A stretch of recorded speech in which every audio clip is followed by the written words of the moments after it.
Bismillahirrahmanirrahim. Assalamu alaikum dear students.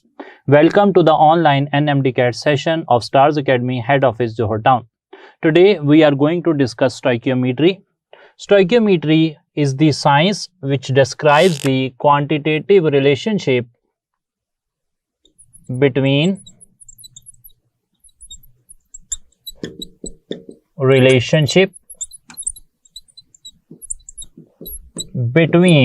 reactants and products in a balanced chemical equation. एक balanced chemical equation में कितने mass of reactant से कितना mass of product बनेगा, कितने moles of reactant से कितने मोल्स ऑफ प्रोडक्ट बनेंगे, कितने वॉल्यूम ऑफ रिएक्टेंट से कितना वॉल्यूम ऑफ प्रोडक्ट बनेगा। अगर हम ये अंदाज़ा लगाना चाह रहे हैं तो हमें स्टडी करनी पड़ेगी स्टोइकियोमेट्री, जो कि जैसा कि मैंने कहा explains the quantitative relationship between reactants and products in a balanced chemical equation.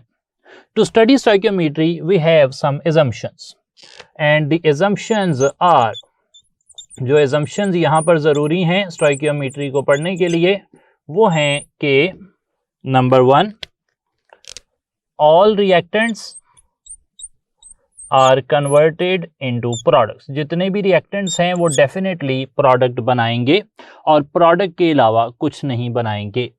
And the second condition is no side reaction occurs. तो दो कंडीशंस यहाँ पर ऑब्जर्व होती हैं या दो एजम्पशंस हम मानते हैं स्टोइकियोमेट्री में to explain the quantitative relationship between reactants and products. For example, अगर हम ये कह रहे हैं कि एल्यूमिनियम जो है उसके आपने 4 मोल रिएक्शन में इस्तेमाल किए हैं तो उससे कितना प्रोडक्ट बनेगा. अगर हम ये थ्योरेटिकल अंदाज़ा लगाना चाह रहे हैं तो हमें ये मानना पड़ेगा कि 4 के 4 एल्यूमिनियम जो हैं वो रिएक्शन में हिस्सा ले रहे हैं, वो कोई साइड प्रोडक्ट नहीं बना रहे. तभी हम एक्सप्लेन कर सकते हैं कि अगर आपके पास 4 मोल ऑफ एल्यूमिनियम है, वो रिएक्शन कर रहे हैं ऑक्सीजन से, तो आखिर वो कितना एल्यूमिनियम ऑक्साइड जो है वो बना सकते हैं.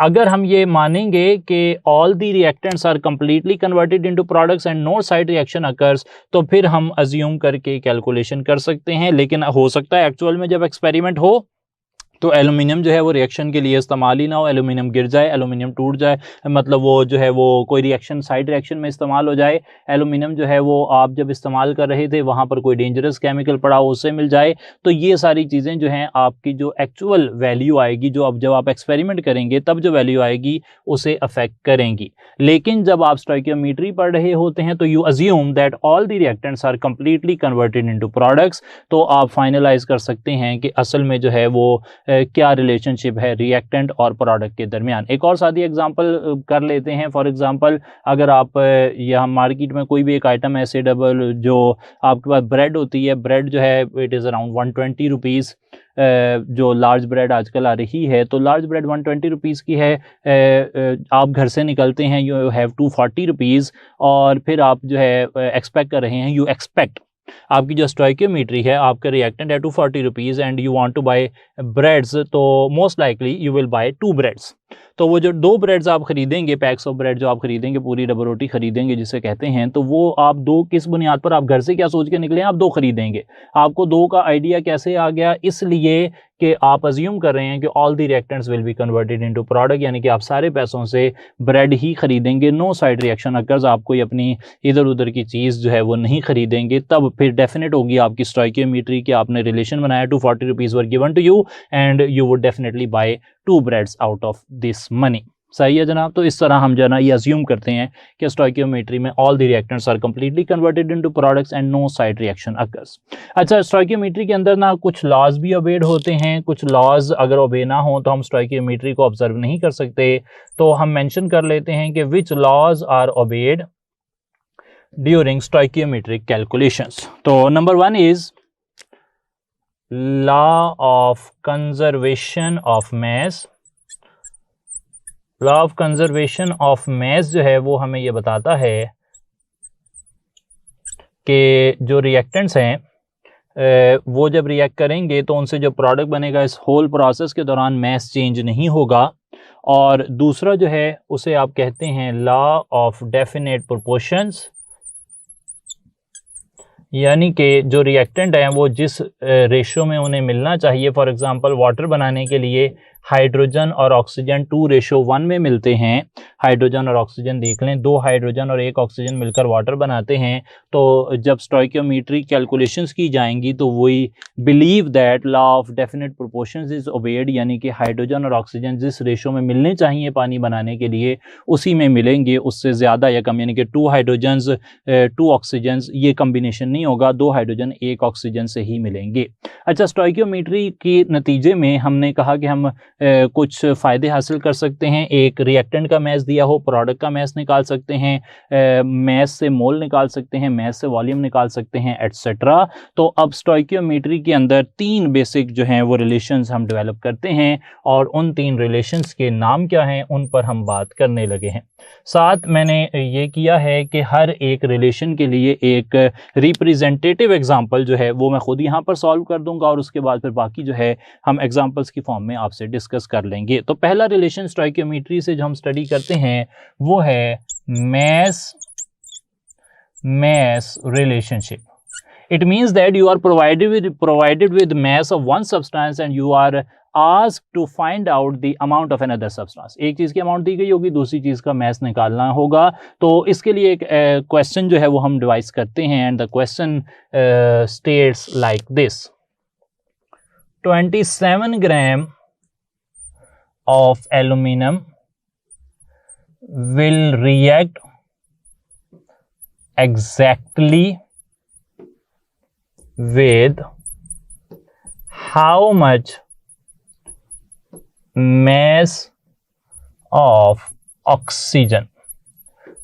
ये आपको एक सवाल जो है वो दिया गया है। अब हम इसमें मैस रिलेशनशिप देखते हैं। हमें mass of one substance aluminium दिया गया है, mass of another substance oxygen पूछा गया है।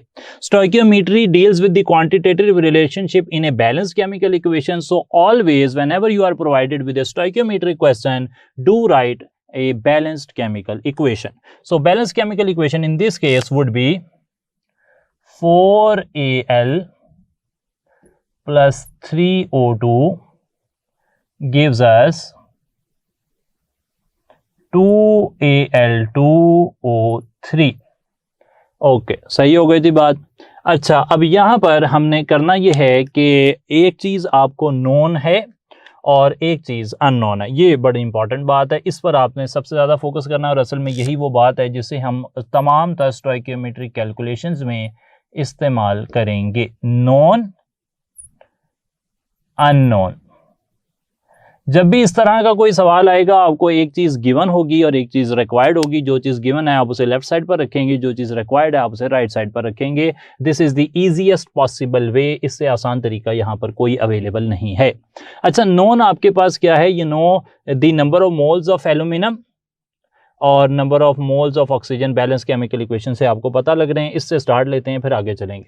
नोन क्या है कि 4 moles of aluminium, 4 moles of aluminium. Known हमारे पास एल्यूमिनियम है, याद रखने के लिए यहाँ लिख देता हूँ, और रिक्वायर्ड हमें ऑक्सीजन है, वो यहाँ पे लिख देता हूँ। नोन है 4 मोल्स एल्यूमिनियम के और they react with 3 moles of oxygen. Immediately you know that we are concerned with masses not moles, तो हम इस मोल्स को मैस में कन्वर्ट कर लेते हैं। हमारे पास फार्मूला है मोल्स को मैस में कन्वर्ट करने का।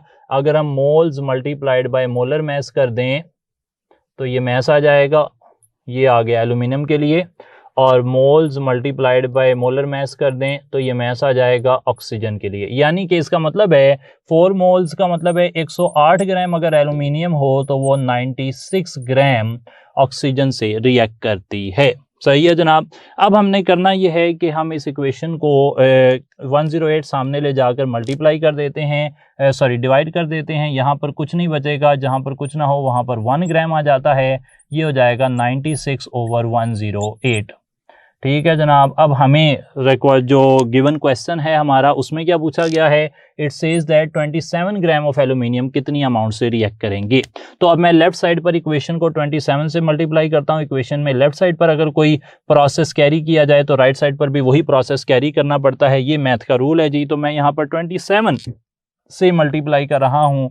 लेफ्ट साइड पर 27 ग्राम ऑफ एल्यूमिनियम आ जाएंगे राइट साइड पर भी 27 से मल्टीप्लाई कर रहा हूं तो यहाँ पर 27 आ जाएंगे।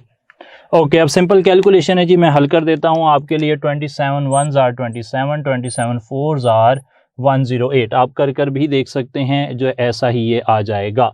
4 1s आर 4, 4 24, यहाँ पे 24 आएगा। आप इसे कैलकुलेट करके देख सकते हैं, 24 ग्राम आएगा। सही है जी। तो इस तरह आपने क्या किया, आपको एक चीज़ का मैथ गिवन था, आपने दूसरी चीज़ का मैथ डिवाइस कर लिया उस मेथड से जिसको मैंने दी सिंपलेस्ट मेथड कहा, नोन और अननोन वाला। सही है जनाब। मैथ रिलेशनशिप के अलावा हमें एक और रिलेशनशिप जो है वो पूछा जा सकता है या हम निकाल सकते हैं स्टोइकियोमेट्री से, and it is called mass mole relationship. In this relationship you are provided with mass of one substance and you are asked to find out the moles of another substance.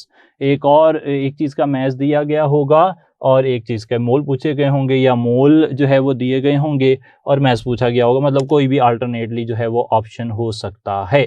ठीक है जनाब। तो यहाँ पर हम एक question लिखते हैं और क्वेश्चन जो है वो ये पूछा जा रहा है कि how many moles of carbon dioxide contain 8 gram oxygen. Okay जी, मोल्स ऑफ कार्बन डाइऑक्साइड हमें पूछे गए हैं जिसमें 8 ग्राम ऑक्सीजन हो। एक चीज नोन होगी, एक चीज अननोन होगी। यहां पर नोन क्या है, मैस ऑफ ऑक्सीजन, अननोन क्या है, मोल्स ऑफ कार्बन डाइऑक्साइड। तो मैं हेडिंग बना लेता हूं नोन और उसे कंपेयर कर लेता हूं अननोन से। अच्छा, नोन क्या है मेरे पास, नोन है कि कार्बन डाइऑक्साइड का कंपैरिजन बनाएंगे, नोन पता लग जाएगा। कार्बन डाइऑक्साइड का 1 मोल अगर आपके पास हो तो उसके अंदर 12 ग्राम होते हैं कार्बन और 32 ग्राम होते हैं ऑक्सीजन। होपफुली आपको ये आइडिया क्लियर है कि एक कार्बन डाइऑक्साइड में एक कार्बन का एटम है, 2 ऑक्सीजन के एटम हैं। ऑक्सीजन का मैस एक एटम का 16 होता है, तो 2 एटम्स का हो गया 32।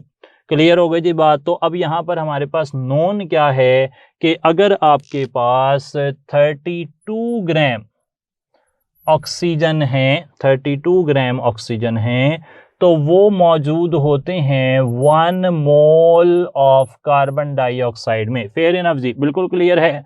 देख लें आपके, मैंने कहा कि according to the balanced data के मुताबिक 1 मोल कार्बन डाइऑक्साइड के अंदर 12 ग्राम कार्बन होते हैं, 32 ग्राम ऑक्सीजन होते हैं। जब मैं नॉन वैल्यू ऑक्सीजन, नॉन मुझे ऑक्सीजन है ये मैंने अंदाज़ा लगाया हुआ है, और क्योंकि गिवन क्वेश्चन में जो अमाउंट दी गई है वो ऑक्सीजन नॉन है और कार्बन डाइऑक्साइड के मोल्स निकालने हैं तो वो अननोन कैलकुलेट होगा। अच्छा, ऑक्सीजन के 32 ग्राम हो तो कार्बन डाइऑक्साइड के कितने मोल बनते हैं, 1 मोल बनते हैं। अगर मैं इस 32 ग्राम को सामने ले जाता हूं तो ये डिवाइड हो जाएगा, और जब ये डिवाइड होगा तो equation will take the form 1 gram. जब यहाँ पर कुछ नहीं होता, 32 सामने चला जाएगा, इधर 1 बचेगा जी। 1 मोल डिवाइडेड बाय 32, और हमें गिवन जो यहाँ पर सवाल है उसमें 8 ग्राम ऑक्सीजन के हिसाब से कैलकुलेशन पूछी गई है। तो जब मैं मल्टीप्लाई करता हूँ लेफ्ट साइड पर 8 ग्राम से, तो मुझे राइट साइड पर भी 8 से मल्टीप्लाई करना है, और यहाँ से जो जवाब आ जाता है वो है 1/4 मोल्स, या फिर जिसे 0.25 मोल्स भी कहते हैं। तो हमें पता लगा कि 8 ग्राम जो ऑक्सीजन है वो 0.25 मोल्स के अंदर पाए जाते हैं। क्लियर हो गई जी बात। तो इस तरह मैस मोल रिलेशनशिप काम करता है। Important thing is that you should find out which thing is known, which thing is unknown, और उसे आप सिंपल एक जो है वो यूनिटी मेथड से, इसे यूनिटी मेथड कहते हैं, 4th 5th स्टैंडर्ड में ये चीज़ आपको बआसानी मिल जाती है, उससे आप इसे सॉल्व कर रहे हैं, और इससे सिंप्लीफाई हम इसे कर भी नहीं सकते और होना भी नहीं चाहिए। ये बड़ी आसान सी एक कैलकुलेशन है। अच्छा, तीसरा रिलेशनशिप जिसके बारे में हम कंसर्न्ड हैं according to stoichiometry, it is known as mass volume relationship। यानी कि हमें एक चीज़ का मैस दिया गया होगा, दूसरी चीज़ का वॉल्यूम पूछा गया होगा, या एक चीज़ का वॉल्यूम दिया गया होगा, दूसरी चीज़ का मैस पूछा गया होगा। तो अगर इस तरह के सवालों की बात करते हैं हम, तो उसमें क्या हो सकता है, उसके लिए एक एग्जांपल कोट करते हैं। एक क्वेश्चन इस तरह किया जा सकता है कि volume occupied by 1.4 gram nitrogen at STP is. अच्छा जी, volume occupied by 1.4 gram nitrogen at STP। अब यहाँ पर आप अंदाज़ा दो बारी कर चुके हैं, तो हो चुका है आपको अंदाज़ा कि जो नोन है वो मैस ऑफ नाइट्रोजन है और जो रिक्वायर्ड है वो वॉल्यूम ऑफ नाइट्रोजन है। तो हमें बनानी चाहिए एक रिलेशनशिप जिसमें एक चीज़ नोन होगी और एक चीज़ अननोन होगी।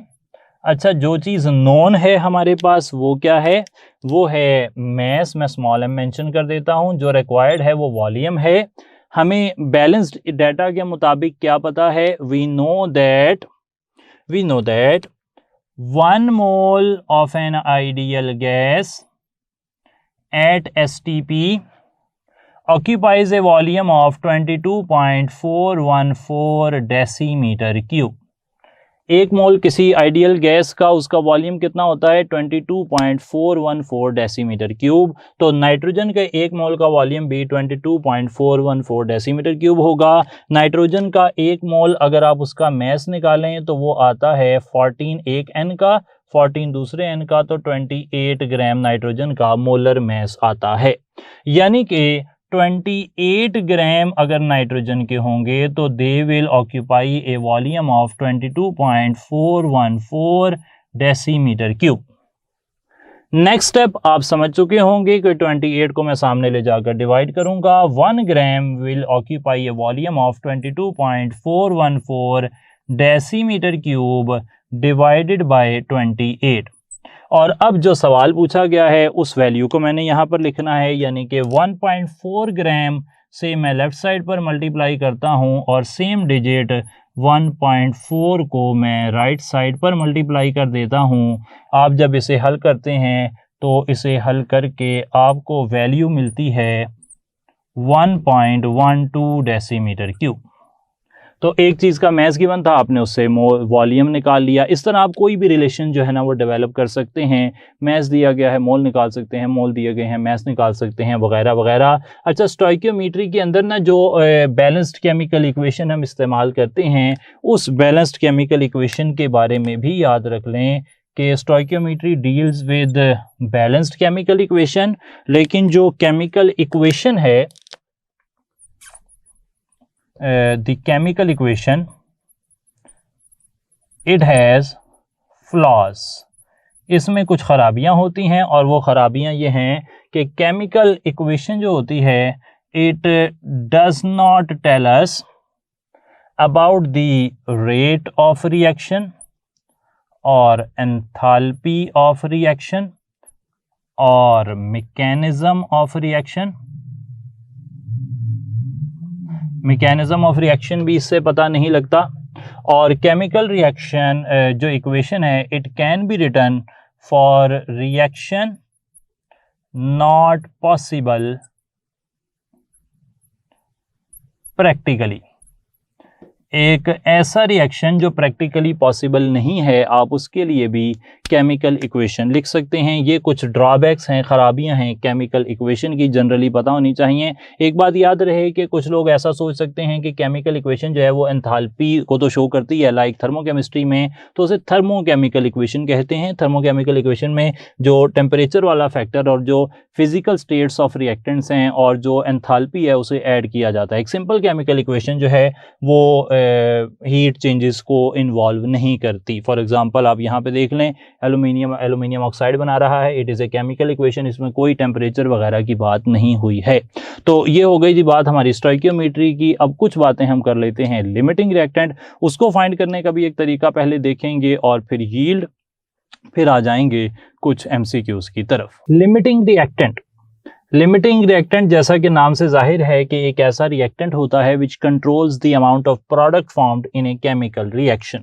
तो ये इसकी सबसे अच्छी इंडिकेशन भी है। Limiting reactant is the reactant that controls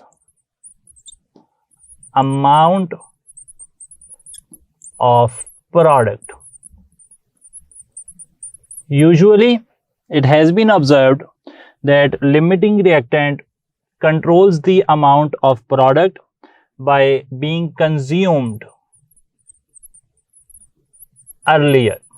तो असल में केमिकल रिएक्शन के अंदर आप जब रिएक्टेंट्स रखते हैं रिएक्शन करवाने के लिए, you add them in A reaction mixture, तो कोई रिएक्टेंट ऐसा हो सकता है which is consumed earlier in a chemical reaction. तो जब वो अर्लियर ख़त्म हो जाता है, जल्दी ख़त्म हो जाता है, तो उसके ख़त्म होने के बाद फिर रिएक्शन फर्दर कंटिन्यू नहीं कर सकता और जितना प्रोडक्ट उस वक्त तक बना होता है वही प्रोडक्ट बना रहता है, फिर फर्दर प्रोडक्ट बनने का कोई भी रास्ता नहीं होता। सो कंसिडर द एग्जांपल कि आपके पास टायर्स हैं और आपके पास इंजन्स हैं और आप उनसे गाड़ी जो है बनाना चाह रहे हैं, और आपके पास हैं देयर आर 7 टायर्स और आपके पास 2 इंजन्स हैं। आप एक इंजन इस्तेमाल करते हैं, उसमें 4 टायर लगाते हैं, आप एक गाड़ी बना लेते हैं। अब आपके पास दूसरा इंजन मौजूद है और आप उससे गाड़ी बनाना चाह रहे हैं। अब दूसरी गाड़ी नहीं बन पा रही क्योंकि 4 टायर अवेलेबल होने चाहिए एक गाड़ी को बनाने के लिए। आपके पास 3 टायर अवेलेबल हैं, तो हालांकि टायर्स रिलेटिवली ग्रेटर अमाउंट में मौजूद थे एट स्टार्ट, 2 इंजन्स के मुकाबले में 7 टायर थे, लेकिन फिर भी यहाँ पर टायर जो हैं वो लिमिटिंग रिएक्टेंट साबित हो गए हैं because they are consumed earlier. जितनी प्री रिक्वायर्ड अमाउंट थी उससे वो कम हैं, तो आप कहेंगे कि जो टायर्स हैं वो हमारी इस एग्जाम्पल में लिमिटिंग रिएक्टेंट होंगे। सिमिलरली कंबस्टन इन एयर जो है उसके अंदर जो कंबस्टेबल मटेरियल होता है, फॉर एग्जांपल कोई कैंडल जल रही है तो कैंडल लिमिटिंग रिएक्टेंट है। हवा मौजूद है, हवा तो जलाने के लिए चीज़ों को मौजूद है, लेकिन वो जो पर्टिकुलर सब्सटेंस है जो जल रही है वो जलते जलते ख़त्म हो जाएगी और उसके ख़त्म होने की वजह से कंबस्टन रुक जाएगी। कंबस्टन इसलिए नहीं रुक रही कि ऑक्सीजन ख़त्म हो गई है, ऑक्सीजन जो है वो नहीं ख़त्म हुई बल्कि असल में कंबस्टेबल मटेरियल ख़त्म हो गया है, इसलिए वहाँ पर भी कंबस्टन स्टॉप हो गई है। रिएक्शन किस पे डिपेंड कर रहा है? फिर कंसंट्रेशन ऑफ कंबस्टेबल मटेरियल पे। तो जो चीज़ अमाउंट ऑफ प्रोडक्ट को कंट्रोल करेगी जब बाय बीइंग कंज्यूम्ड अर्लियर, या फिर हम कह सकते हैं लिमिटिंग रिएक्टेंट ऐसा रिएक्टेंट हो सकता है which is lesser in amount. Limiting reactant lesser in amount होता है और इसी वजह से फिर वो जल्दी कंज्यूम हो जाता है और वो अमाउंट ऑफ प्रोडक्ट को कंट्रोल करता है। Usually it has been observed, important बात ये है कि यूजुअली हम जो चीपर रिएक्टेंट होता है वो हम ले लेते हैं एज एक्सेस रिएक्टेंट, और जो एक्सपेंसिव रिएक्टेंट होता है हम उसे इस्तेमाल करते हैं एज लिमिटिंग रिएक्टेंट। तो जो एक्सपेंसिव रिएक्टेंट होगा हमारे पास उसे हम यूज करते हैं एज लिमिटिंग रिएक्टेंट, ताकि रिएक्शन के अंदर वो टोटली कंज्यूम हो जाए, जबकि जो चीपर रिएक्टेंट है वो अगर एक्सेस में भी होगा तो हमें फ़र्क नहीं पड़ता क्योंकि उसकी कॉस्ट इतनी ज़्यादा नहीं है। पर कॉस्ट जो है ना इंडस्ट्रियल लेवल पर काफ़ी ज़्यादा अहम फैक्टर होती है, तो आमतौर पर एक्सपेंसिव रिएक्टेंट जो है उसे लिमिटिंग रिएक्टेंट कंसिडर करते हैं। सिमिलरली एक और बात याद रख लें कि जो कॉन्सेप्ट ऑफ लिमिटिंग रिएक्टेंट है, limiting reactant concept is not applicable to reversible reactions. जो रिवर्सिबल रिएक्शंस होते हैं ना उनके अंदर आप लिमिटिंग रिएक्टेंट फाइंड नहीं करते, क्योंकि रिएक्टेंट्स प्रोडक्ट्स बना रहे होते हैं। लाइक दिस, एक रिएक्टेंट है वो प्रोडक्ट बना रहा है और अभी वो प्रोडक्ट बना ही रहा था कि प्रोडक्ट ने वापस रिएक्शन करके रिएक्टेंट बनाना शुरू कर दिया। तो अब रिएक्टेंट्स प्रोडक्ट्स में कन्वर्ट हो रहे हैं, प्रोडक्ट रिएक्टेंट में कन्वर्ट हो रहे हैं, तो यहाँ पर लिमिटिंग रिएक्टेंट का कॉन्सेप्ट जो है वो यूजलेस है, उसकी कोई ख़ास अहमियत नहीं है। अच्छा, लिमिटिंग रिएक्टेंट के बारे में ये जो मैंने फ्रेमवर्क आपके सामने रखा, इसके बाद असल बात जो यहाँ पर आती है प्रैक्टिकल जो न्यूमेरिकल टाइप पोर्शन आता है, न्यूमेरिकल टाइप क्वेश्चंस आते हैं, उनके लिए हमें पता होना चाहिए कि आप लिमिटिंग रिएक्टेंट को फाइंड कैसे कर करते हैं। दो रास्ते हमारे पास अवेलेबल हैं, एक उन दोनों रास्तों को मैं एमलगम की शक्ल में एक कंपोजिट बनाकर वो आपके साथ शेयर करूंगा। पहले स्टैंडर्ड मेथड जो कि लिखा गया है मुख्तलिफ बुक्स के अंदर वो ये है कि फाइंडिंग लिमिटिंग रिएक्टेंट। अगर आपको लिमिटिंग रिएक्टेंट ढूंढना है तो आप उसके लिए क्या करेंगे? पहला स्टेप ये है कि आप कैलकुलेट करें moles from balanced equation. Balanced chemical equation से आपने मोल्स कैलकुलेट करने हैं। दूसरा यह है कि calculate moles from given data. तो आपको कोई डाटा भी दिया गया होगा जिससे आपने सवाल हल करना है और उस डाटा में जो डाटा के अंदर वैल्यूज दी गई हैं मैसेज की या वॉल्यूम्स की, उससे भी आप मोल्स निकालेंगे। दो बातें हो गई। और तीसरा है compare to find limiting reactant. आप कंपेयर कर लें और उससे फाइंड कर लें कि लिमिटिंग रिएक्टेंट कौन है। अच्छा, इस बात को एक्सप्लेन करने के लिए मैं यहाँ पर एक फार्मूला जो है वो डिवाइस कर रहा हूँ। इस फार्मूला को ही आपने इस्तेमाल करना है। Just imagine you have a reactant 1 and another reactant 2। दो रिएक्टेंट हैं, एक रिएक्टेंट है रिएक्टेंट 1 और एक रिएक्टेंट है रिएक्टेंट 2। आपको उनमें से पता करना है कि कौन लिमिटिंग रिएक्टेंट है। तो तरीका ये होगा कि आपको क्वेश्चन के अंदर दोनों का मैस गिवन होगा, आप उस मैस गिवन को ऊपर रख दें, दूसरे का भी मैस गिवन ऊपर रख दें, इसको डिवाइड कर दें मैस फ्रॉम बैलेंस्ड इक्वेशन से और दूसरी तरफ भी डिवाइड कर दें मैस फ्रॉम बैलेंस्ड इक्वेशन से। अच्छा, अब दोनों में से कोई आंसर जो है ना वो स्मॉलर आ जाएगा। एक वैल्यू बड़ी आएगी, एक वैल्यू छोटी आएगी।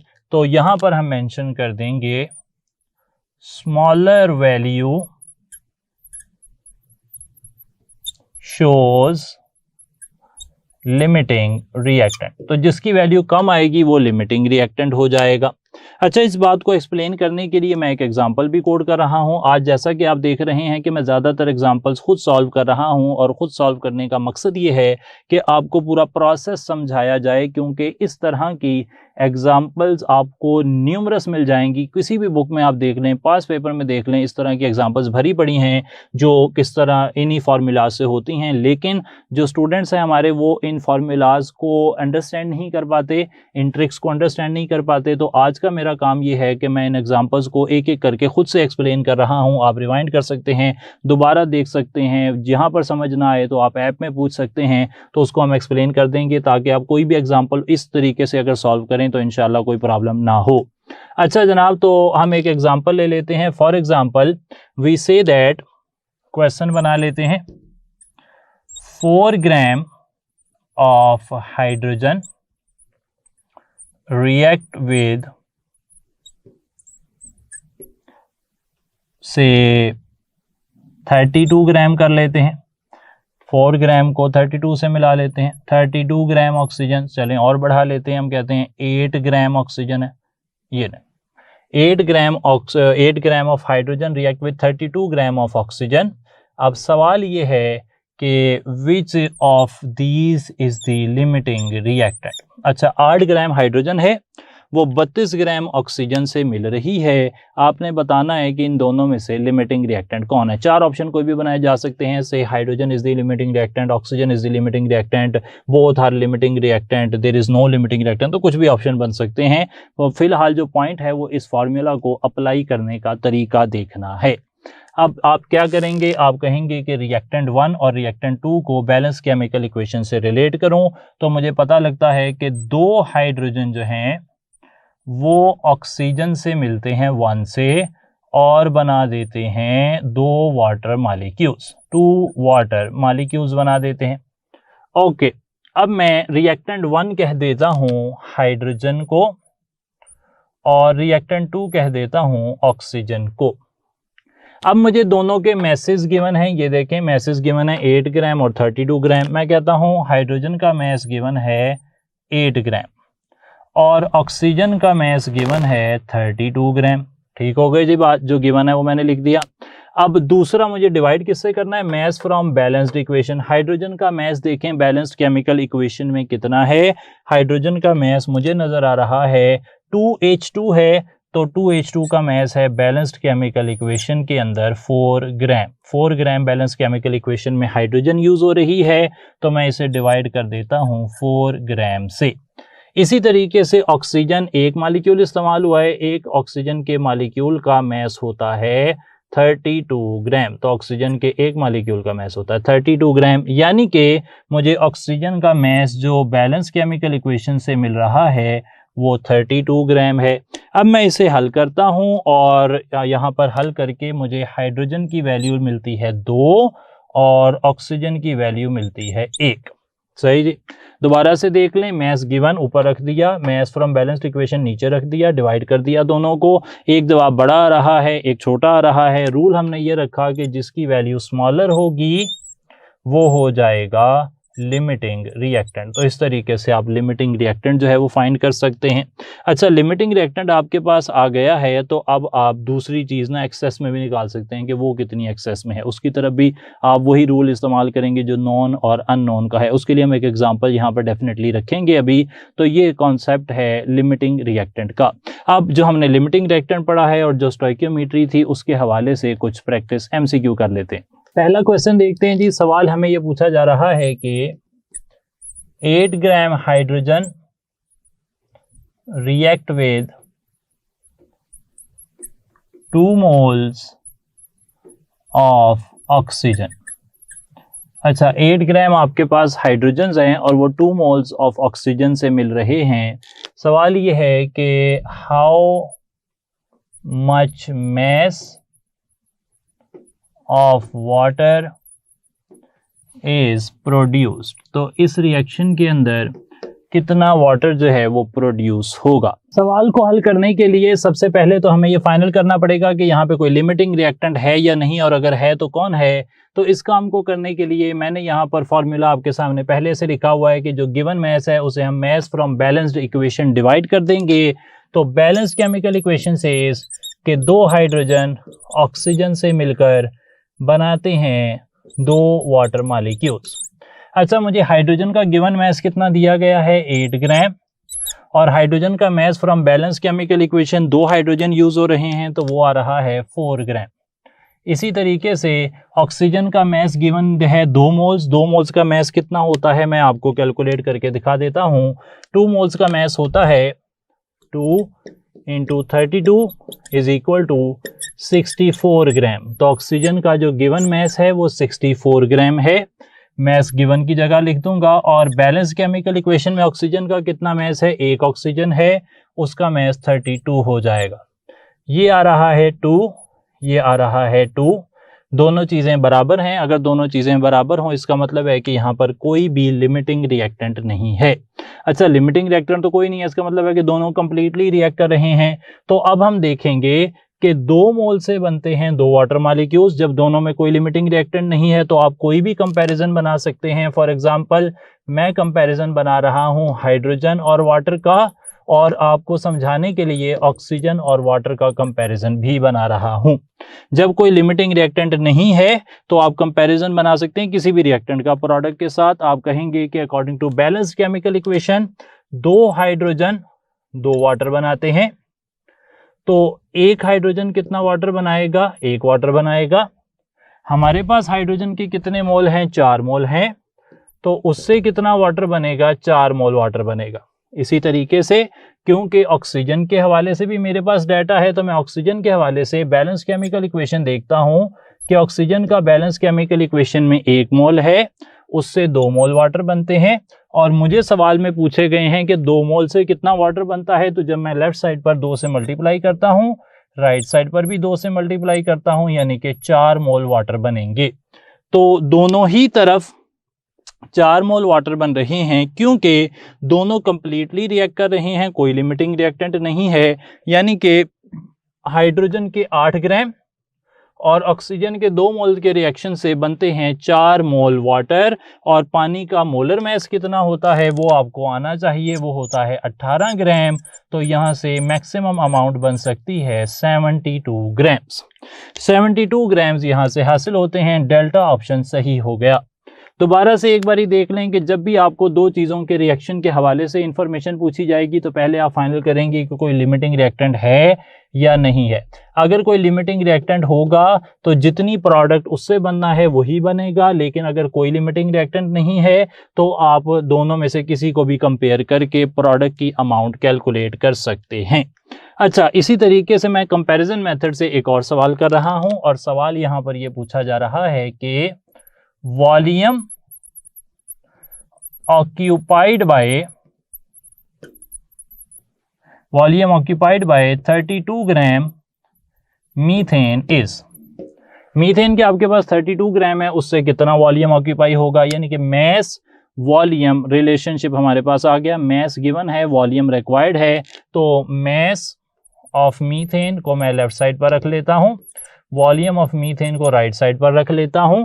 और अकॉर्डिंग टू इंफॉर्मेशन और डेफिनेशन ऑफ मोलर वॉल्यूम मुझे पता है कि अगर 1 मोल हो मीथेन का तो उसका वॉल्यूम होता है 22.414 डेसीमीटर क्यूब। या फिर मैं कह सकता हूं कि मीथेन के 1 मोल का मैस है 16 ग्राम, तो 16 ग्राम का वॉल्यूम होता है 22.414 डेसीमीटर क्यूब।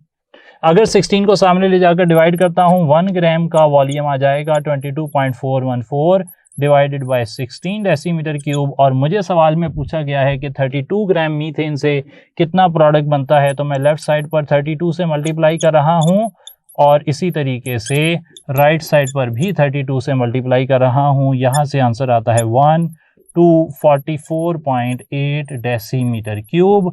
और ये आंसर मेरे पास मौजूद है बीटा ऑप्शन में। आपने देखा कि अगेन मैंने कंपैरिजन मेथड को ही इस्तेमाल किया है और उससे मैं अपना आंसर जो है वो निकाल रहा हूँ। बार बार कंपैरिजन मेथड की जिक्र करता रहता हूँ मैं, और उसकी बात इसलिए की जाती है कि आपको जो है ना पता लगे कि किस तरह एक आसान से तरीके से आप कोई भी सवाल जो है वो हल कर सकते हैं। क्लियर हो गई जी बात। अच्छा, एक और सवाल अब यहाँ पर लिख लेते हैं कि मीथेन ऑक्सीजन से रिएक्ट कर रही है और बना रही है कार्बन डाइऑक्साइड और वाटर मॉलिक्यूल्स। सवाल यह है कि how many moles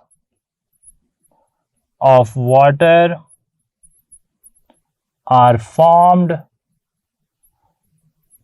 bye 8 gram of methane. आपके पास 8 ग्राम मीथेन हो तो उनके रिएक्शन से कितने मोल वाटर के बनेंगे। तो एक चीज़ गिवन है आपके पास, वो है मैस ऑफ मीथेन, और एक चीज़ आपको रिक्वायर्ड है वो है मोल्स ऑफ वाटर। तो पहला कंपैरिजन आप करेंगे बैलेंस केमिकल इक्वेशन से, जिसके मुताबिक अगर आपके पास 1 मोल हो मीथेन का तो उससे बनते हैं कितने मोल्स ऑफ वाटर, उससे बनते हैं 2 मोल्स ऑफ वाटर। फिर 1 मोल का आप मैस निकाल लेंगे क्योंकि आपको गिवन डाटा में मीथेन का मैस दिया गया है, यानी कि 16 ग्राम अगर मीथेन हो तो उससे बनेंगे 2 मोल्स ऑफ वाटर। ठीक हो गई जी बात। अब आगे आप कहेंगे कि मैं इस 16 को सामने ले जाकर डिवाइड कर देता हूं तो ये 2/16 बन जाएगा। और आखिर में मुझे गिवन डाटा में दिया गए हैं 8 ग्राम ऑफ मीथेन। 8 से मैं लेफ्ट साइड पर मल्टीप्लाई करता हूं और 8 से ही मैं राइट साइड पर मल्टीप्लाई कर देता हूं। 1 2 1 1, यानी कि मेरे पास 1 मोल ऑफ वाटर बनेगा। अगर 16 ग्राम मीथेन होती है तो 2 मोल बनते हैं, 8 ग्राम है तो 1 मोल बनता है। तो ये एक और कैलकुलेशन, काफ़ी ज़्यादा कंपैरिजन मेथड जो है वो मैंने आपके साथ उनका जिक्र कर लिया है और होपफुली इनमें से आपके काफ़ी ज़्यादा मसाइल हल हो जाएंगे। मैंने पहले ही बताया कि अक्सरियत क्वेश्चंस की इसी मेथड से हल हो जाती है और जो इससे बच जाते हैं उनके लिए वो फार्मूला नंबर ऑफ मोल्स का, जो कि मैंने लास्ट टाइम बताया था कि number of moles is equal to mass over molar mass into Avogadro's number, वो फार्मूला भी आपके पास मौजूद है। जाते जाते हम बात कर रहे हैं यील्ड की। एक और छोटा सा कॉन्सेप्ट है यील्ड जो है, इसे आप कह सकते हैं कि क्वांटिटी ऑफ प्रोडक्ट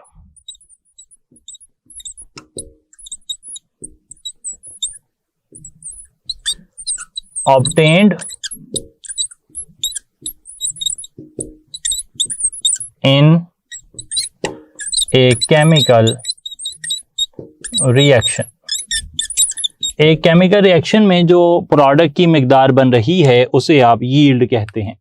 यील्ड दो टाइप की हो सकती है, एक को आप कहते हैं थियोरेटिकल यील्ड और एक को आप कहते हैं एक्चुअल यील्ड।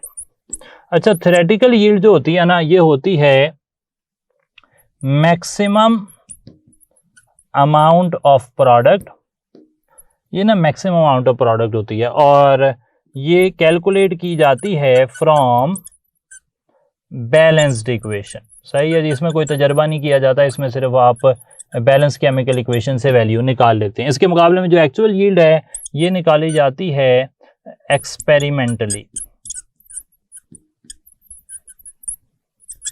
ये एक्सपेरिमेंटल क्वांटिटी या एक्सपेरिमेंटल अमाउंट होती है। अच्छा, ये बात तो पक्की है कि जो एक्चुअल यील्ड है वो हमेशा ही थियोरेटिकल यील्ड से कम होती है। तो याद रख लें कि थियोरेटिकल यील्ड जो है ये हमेशा ज़्यादा होती है और एक्चुअल यील्ड जो होती है ये हमेशा कम होती है। इस बात की कुछ वजूहात हैं और वो मैं आपसे जिक्र कर लेता हूँ। एक वजह तो ये है कि थियोरेटिकल यील्ड एक्चुअल यील्ड से ज़्यादा होती है या एक्चुअल यील्ड थियोरेटिकल यील्ड से कम होती है ड्यू टू मैकेनिकल लॉसेस, यानी कि जब तजर्बा कर रहे होते हैं तो उसके दौरान प्रोसेसेस हैं जिनमें प्रोडक्ट हर बारी एक क्रूसिबल से या एक जो भी आपके पास स्टेंसिल है उसमें से दूसरे में आप शिफ्ट कर रहे हैं तो वहाँ पर लॉस हो सकता है। आपके पास कोई साइड रिएक्शंस हो सकते हैं जो कि प्रोडक्ट को ए से बी बनना है फॉर एग्जांपल, और ए से बी आपका मेन प्रोडक्ट है, लेकिन ए से अगर सी बन जाता है तो ये साइड प्रोडक्ट है, ये आपका जो रिएक्टेंट है वो ज़ाया हो गया है। साइड रिएक्शंस हो सकते हैं और इसी तरीके से इनएक्सपीरियंस्ड वर्कर जो है ना वो भी काम करता है लॉस करवाने के लिए, यानी कि यील्ड को कम करवाने के अंदर उसका भी किरदार है। अलबत्ता जो भी प्रोसेस हो, जो भी मसला हो जिसकी वजह से एक्चुअल यील्ड थ्योरेटिकल यील्ड से कम होती है, we are interested in the percentage yield. हम जो है वो एफिशिएंसी ऑफ रिएक्शन पर यकीन रखते हैं और जो एफिशिएंसी होती है ऑफ रिएक्शन इसे आप मेंशन करते हैं परसेंटेज यील्ड, और परसेंटेज यील्ड इक्वल होती है actual yield over theoretical yield multiplied by 100 के। एक्चुअल यील्ड जो है वो आप एक्सपेरिमेंट से निकालते हैं, जबकि theoretical yield balanced chemical equation से निकाली जाती है। फॉर एग्जांपल हम ऐसे मिसाल दे सकते हैं कि आपके पास 2 हाइड्रोजन हैं, एक ऑक्सीजन से मिल रहे हैं, बना रहे हैं 2 वाटर मॉलिक्यूल। तो इस रिएक्शन के अंदर जो थ्योरेटिकल यील्ड होगी हमारी वाटर की, इस रिएक्शन के अंदर 2 मोल ऑफ हाइड्रोजन और 1 मोल ऑफ ऑक्सीजन के लिए वो है 36 ग्राम, यानी कि अगर 2 mole of hydrogen 1 mole oxygen से मिलें तो 36 ग्राम वाटर बन सकता है। ये हमारी थ्योरेटिकल यील्ड है। जस्ट इमेजिन, मैं आपको इंफॉर्मेशन देता हूं कि यहाँ पर जो एक्चुअल यील्ड है वो 18 ग्राम है और आपसे कहा जाता है कि आप परसेंटेज यील्ड निकालें, तो क्या फार्मूला आप लगाएंगे? एक्चुअल यील्ड को ऊपर रख देंगे, थ्योरेटिकल यील्ड को नीचे रख देंगे, 100 से मल्टीप्लाई करेंगे, आप कहेंगे कि यहाँ पे जो यील्ड आ रही है वो 50% है, यानी कि इस रिएक्शन की परसेंटेज यील्ड या एफिशिएंसी ऑफ रिएक्शन 50% है। इस तरह का ही सवाल आपको कोई पूछा जा सकता है और कल जो हमारा टेस्ट की डिस्कशन होगी आप देखेंगे कि आपको उसमें इसी तरह के सवाल पूछे जाएंगे जिनको आप हल करेंगे। तो टिल देन अपना ख्याल रखें जी। Thank you so much. अस्सलाम वालेकुम।